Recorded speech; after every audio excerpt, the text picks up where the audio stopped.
mission congregation of the Asheville district of the United Methodist Church. I heard a message that I'd never heard in the church before, and that was that God cares about the poor.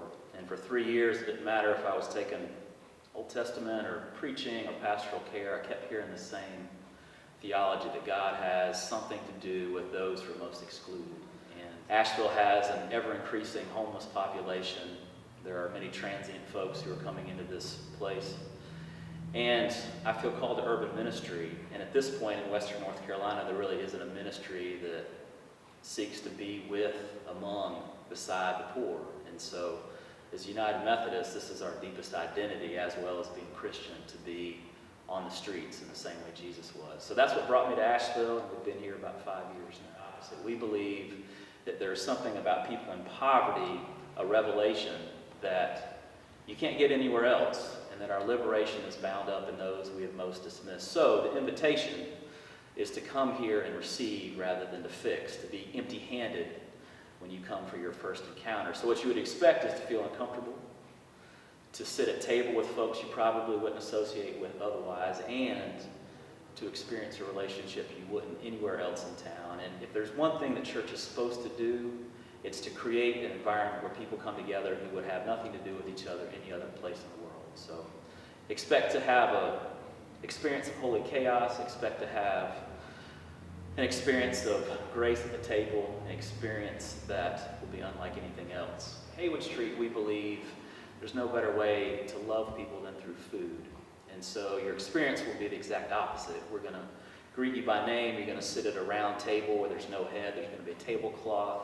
There's going to be a flowering centerpiece, a rolled up linen napkin. You're going to have a wait staff. And our food comes from restaurants like Curate and Corner Kitchen, Table, and many other places in town. And so we believe, since there are no second-class people, there should be no second-class food. So you're going to receive every bit of the bounty of God's love at the table.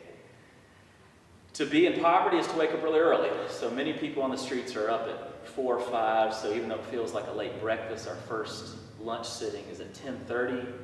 Our fellowship hall only holds around 110 seats. And so we have upwards of 3 to 5 shifts, depending on how busy it is. So you can come 10:30, 11:15, noon, or a little after that and break bread with us. We don't believe church should ever lead from the top down, but rather the bottom up, since that's the place where Jesus located himself most. And so what you'll see is, unlike most agencies, you're going to see folks who work the red light corner. You're going to see folks who live under the bridge. You're going to see folks with addiction and mental illness issues.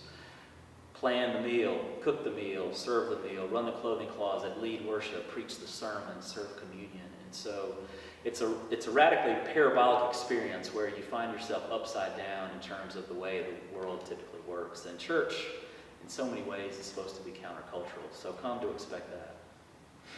I would say, to sum up this place in one word, it'd be table, communion, Eucharist, that we all gather around God's table to be fed by one another, to serve and be served, and to eat from this God who says, I will love you most through a meal that never ends, through true abundance of love, grace, of forgiveness. So what to do next? How to get involved? There's some immediate things you can do. There's a clothing closet bin in our parking lot at 297 Haywood Street where you're welcome to donate any clothes that you would still want to wear that you think could go to folks in need. You're welcome to come and sit at the table with us. Of course, monetary donations are always helpful, but the thing that's most needed is actually not for Haywood Street. I would argue it's for you, because this is my own story. We all have a desperate need to be whole, and I don't think we can do that without an encounter of the poor. And so my invitation is to come and be scared, come and be uncomfortable, come and hold hands with someone you've never met, that you've passed, holding the sign on the street. Come and break bread who you would never eat with before. Come and worship in a place that is diverse as what you think heaven might be like. Get involved in any way you can, but I invite you to scare yourself here at Haywood Street. Thank you for listening.